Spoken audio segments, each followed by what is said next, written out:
Hello and welcome to your Capricorn October 2020 reading. It's great to see you. Great to see the subscribers back again. We have great fun here, don't we? With our monthly tarot readings, we always do. Look, if you've got something that is really on your mind, or you need to find out what's going to happen in relation to something, you can always have a private consultation with me, and the details of that are in the description box below. But now we're going to do your Capricorn October 2020 tarot reading, and I'm going to pull 5 cards because that's all we'll need, because each of them usually gives us a lot of information and an insight into what is going to be happening. So let's start, shall we, and see what there is here for you. There is the 8 of Cups. What's this one here? There is the Hierophant. Shall we see what this is? There's the 2 of Cups. Looks like a couple of, I don't know what they are. There's the World. That's an interesting. Gee, very rarely ever see the World. I rarely see that in the readings. Looks something big underway. There is Death. What a great card. What a great card indeed. Look, why don't you come and have a good close look at these cards with me while I do the reading for you. Okay, next month's reading will be published on the Wednesday, the 7th of October at 2 p.m. US Eastern Time. What did you pull first? This one here. Oh, you are being protected. Even though I think you might feel that you are in something of a rut at the moment. I think you feel as if you're in a rut, stuck in a rut, don't you? But let's have a look at this figure. I'm looking at this lion's cloak around here. I'll tell you an interesting story, and it's from Greek mythology. The king of the Greek gods was Zeus, and his wife was Hera. Anyway, Zeus took it to mind to go and have an affair with a mortal woman, Alcmene, and she was impregnated and gave birth to Hercules, who was fathered by a god through a mortal woman. And Hera, Zeus's wife, found out about this, and she went demented. Now, I suppose she gave Zeus a piece of her mind, but she also took it to be her task in life to make life miserable for Hercules. When he was a toddler, she sent a snake to go and kill him, but he strangled the snake with supernatural strength. Anyway, she plagued him for the rest of his life and sent him crazy as an adult, so that Hercules killed his wife and children. And with remorse, he said, what am I going to do to free myself from this? And he sought the advice of the Oracle of Delphi, who said, I'm going to send you on the 12 labors, which you need to do. Now, you'll see 12 coming up all the time in sacred literature. 12 apostles, 12 signs of the zodiac, everywhere. And the first labor was to go and kill the Nemean lion. Now, the Nemean lion was peculiar in that its skin was impenetrable to spears or knives or arrows. And Hercules was just about vanquished by the lion when he decided to use that strength of his and strangled the lion to death. He then took the skin of the lion and wrapped it around himself as protection. And this is the same protection, the divine protection, that you are being given at this time. You are being bathed in the light and the warmth of the divinity. Now, I said you might be in something of a rut at the moment, and the reason for this is that because you have Saturn ruling the first decan of Pisces. This is really the lord of abandoned success. Saturn, as you know, is about a structure, organization, discipline, heavy energy, responsibility. Whereas, well, Saturn is your planet, of course, and so things aren't so bad for you as you think. And Pisces is intuitive, spiritual, involved in fantasy and very emotional. So what's happening is that Saturn comes in and completely deadens the waters of emotional Pisces. Now, in this number 8 here, there is also an association mystically with me, with the planet of Mercury, which is the airy planet. And so Saturn comes and suffocates the joy of Pisces, and there is the flightiness of Mercury presence as well. So overall, the influence resembles dark Saturn with no growth. And the other thing is this, is that Mercury is also in detriment in Pisces, and so we have conflict here as well. But this number 8 here is also about practicality, about decisiveness, about skill, and about organizing and completing things. But the astrological picture points to a feeling of stagnation in your life. Maybe you don't even have any interest in friends or personal projects. It's almost as if you are denying yourself pleasure. Maybe you feel there is a lack of get up and go, which may be a reaction to feeling empty in your life, stuck, standing, treading water without anything that fulfills you. I think that this is something which is going to pass, though. It could well be that you are feeling overly tired or drained, depleted, exhausted. There is a tendency, I think, for you to overgive or to sometimes randomly overextend yourself. So this is a warning, I suppose, not to overextend yourself to the point of exhaustion. It may also be the case that you need to set limits with someone, and I think that somebody could well be a Pisces. But I do think that this is only a temporary thing for you, and it's going to pass because it's underpinned by this fantastic energy of this major arcana here, which is the Omega of the Tarot, the World card. This is... There she is, you beautiful thing, the Great One of the night time. Well, this is saying to me that you are going to complete projects, that your efforts are finally going to be paying off. I think it's been a long, hard haul for you to get where you are at the moment, but you are almost there. And this is a reminder for you to finish what it is that you have started. I think now you are learning to take control of your own destiny, and you are using the power of your will to get results. This temporary energy that's come in here, I think it's come in here as just something to be aware of, but to understand that you're not to be derailed by it, because you have great things coming in store, and these are things that you're going to be making happen with your own will. You know, there really, for me, is not a bad side at all to this card. It is a tremendously constructive, practical, sensible energy that's coming in here with you. I think you are going to be someone who is gifted in simultaneously completing the old, and I'm looking at this card here, and starting the new, and able to bring change into structured environments that you might be in. I think there's also a desire for you to experience much of the world and people as possible. It may well be that before the age of 21 there was a sexual block which needed cutting through, and I think that that has done. Something is ending and beginning at the same time.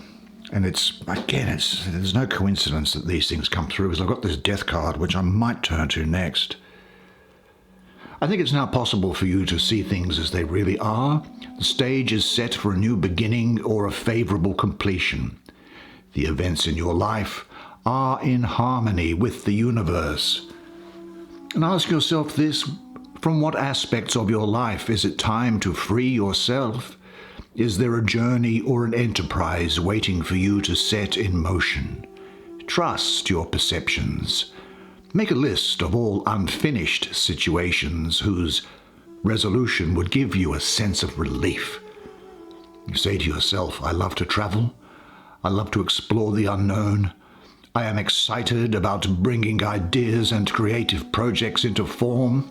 I deeply value making a contribution that makes the environment and people around me better, a better place to live, make them better people. I am one with the universe. Now really, we have to look at this card, I think. Given that that world card is, and look, it's on the same line as it as well. Do you see this? So this is really, really in play for you now. Let's have a look at the death card. interesting, isn't it? This death card, well, do you know there were the fates of ancient mythology were people who wove with silken threads the fates of women and men and all animals, what would happen in their lives. And they used silken cords, and the silken hair of this old crone decides what would happen. There were 3 of them. One would start it off, one would continue the person's life, and the third one would cut the silken thread. But everything springs anew. There's this beautiful, beautiful flower around here shows the death card. Well, it's really here to remind you that you are mortal, to live a good life, and I don't mean that in a moralistic way, but to live it to the fullest. For one day you too will die. And I think this card does show Mortar, the crone, the cutter of the thread of life, giving your soul liberation. The threads of life are her radiating hair. The flower is a traditional memento mori symbol. Memento mori is an artistic style which used memento mori is Latin, meaning remember you will die. And it was used in Western Christian tradition from the Middle Ages up to about the year 1800. Now, remember you can die. Now, they used to use that as a sort of a stick to tell people that you better live a good life, or you know what happens when you die, and you might go to hell and all this sort of business. But actually, I look at it the other way, which is we are here on earth. We are spirit. We are here on earth in flesh. We are here to live the life that we cannot live outside of material existence. So this flower is, I think, a memento mori symbol, as flowers only bloom for a short time before their petals fall back to the dirt. Now, I'm also thinking number 13 here.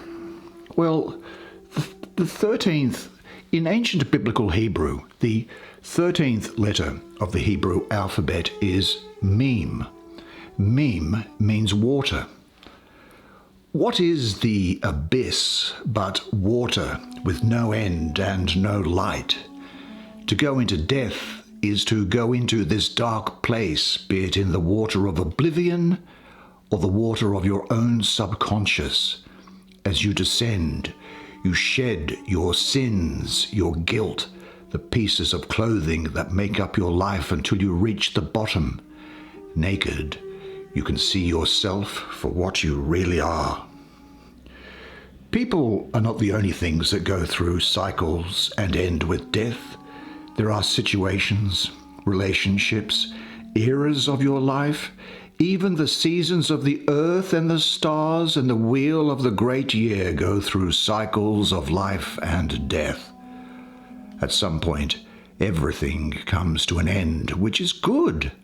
Life and death have the same maker and come from and through each other. Even though death ends a cycle, the cycle continues on. Death is not the last card in this tarot deck, incidentally. In this major arcana, it's not. It's hardly past the midway point. There is life after death, and life in death, and death in life. When you face your own death, you can live life to the fullest. In fact, there was a German philosopher, Martin Heidegger, who said, "Authentic life is only ever lived before the horizon of death." Now, this is Scorpio, ruled by Mars, this card. The fiery energy of Mars in its lowest form, really aggressive, which is necessary to provide the impulse for change. So there's also a bit of a Pisces feel to this as well, which is the end. So I think what we're talking about here is about you going through a period of transformation, becoming free of old ensnarements, endings, letting go of emotional attachments, almost like the end of an era. There's a cycle, and particularly with this card here, It's really talking like a life cycle type of thing coming to an end. There's some cycle, some major cycle. Life is all about different cycles, and there's one coming to an end for you. Something in your life is, to use this death image, something is dying, dissolving, or disintegrating, whether it be a structure you have created, a pattern, or a habit, or a way of thinking about yourself and the world. And this is necessary for new beginnings and transformation in your life. A period of great transformation is coming through, facing your darkest fears. But remember, the darkest hour is just before the dawn. In order to grow and abandon the old, death is your protection against stagnation. You are forced to leave behind what you have outgrown. I think you're cutting through to the core of things now, jettisoning the old and allowing sunlight in so that new things can grow. I think you are now ready to make the necessary changes in your life. So accept any pain that may come with loss of the old. And what outdated relationships or situations are you clinging to? Say to yourself, I let go of people and situations with ease and dignity. Every ending heralds the new beginning. I now say yes to death, yes to myself. Shall we have a look at the Magus of the eternal gods? Here she is, a female Hierophant. Okay, well, Venus ruling Taurus is what I have here. I've got to tell you, isn't that a stark image? Beautiful, in an artistic sort of a way. Look, I know that you're changing things. You are going through a period of transformation, but you're going to do it sensibly and with measured steps. There's not going to be any Russian revolution in your life, because it indicates, I think, the need for you to kind of follow rules and regulations and traditions in your life. I do also, I have to say, get the feeling of emotional partnerships around here, moving in together with someone, you know, a strong, blooming love, deepening of relationship for people who are in partnered relationships, possibly even marriage that's associated with this is what I'm finding as well. You're going to be very gifted at imparting information and inspiring other people during the period. This stuff is going away. You'll inspire other people. I think you're going to be committed to the concept of working with and relating to other people. I think you'll be actually, I don't sit around listening to music myself, but I do get the feeling here that you are going to be very attracted to sounds or music. You'll be very good at listening and speaking, and you will want to make your ideas tangible and usable. There's a deep desire, I think, in you to be challenged by new experiences. Yeah, learning and teaching.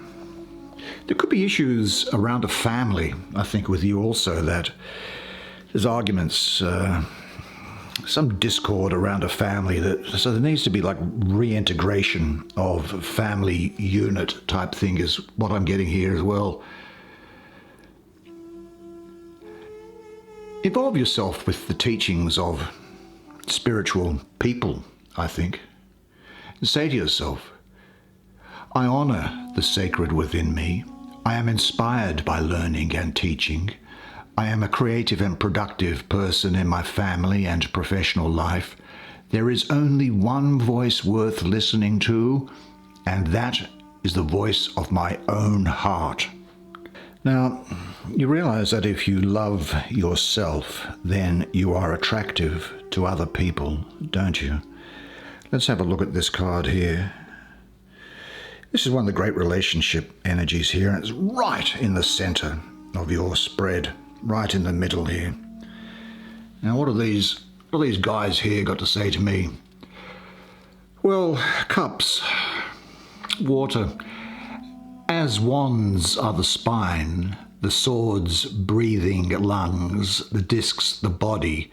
The Two of Cups are the heart, beating and bleeding, taking in, moving out, a constant force from the beginning where we rise from the dark waters of the High Priestess like Poseidon's horses running in the surf. Blood and water, passion and purity, animal and human. These energies are the horses that pull the chariot of the soul. Now, these two horses are ripples in the water that arise from our thoughts, actions, love. They go out and they come back. They are like sphinxes guarding the pyramids of the sun. Our connection to every other thing, our very existence in the water, affects every other part of the water, and care should be taken to know your horses, drive them with balance and with love. This is the connection between yourself and the rest of the world. After a space is made, a fire lit in it, you are released on the world for good or ill. Just like everything else, the patterns repeat in all the worlds, in eternity, in the physical world, in your life, inside your body. This is the force of love which attracts and binds together, unites, coagulates, cooperates. What drives your soul drives your body, the yin and yang, yin the female, yang the male, inside are matched by your mate on the outside. The whole universe is driven on duality. And here's this universe girl here. That was my train of thought. And the tension. Yes, driven on duality and the tension between opposites without which there would only be one. We are the same. And the contract and release rhythm of the heart is the very core, essential for life. But the way is not in the sky. The way is in the heart. This is the Lord of Love. It is Venus in the first decan of Cancer. This exemplifies the benefit of you drawing this card, because Venus is the most receptive of planets about love and beauty and creativity, and Cancer, the sign of nurturing, comfort, support, and healing. So this is speaking to you of close bonds, of togetherness, love, harmony, of a relationship that is strengthening, mutual love and respect, receptive love, emotional exchange, happy relationships. And we have, as I say, Venus in Cancer. Well, in Cancer, Jupiter is exalted. Jupiter, that most expansive, benevolent, philosophical, and planet of great good luck and fortune. This is talking about close friendships, maybe business partnerships, a love that is both special and equal. You can give and receive love in equal measure. With which persons and in which surroundings can you now share your love? Pay attention to the love coming to you now. Remain open and let it enter you and go deep inside. Say to yourself, there is nothing to do but enjoy what life offers. I am now ready to let into my life the love relationships which fulfill me. But because this is so close to the ace, this number 2, this is all happening now. There could also be an interest, a work, a hobby, or some form of creativity that you have a passion for that balances out your emotional nature.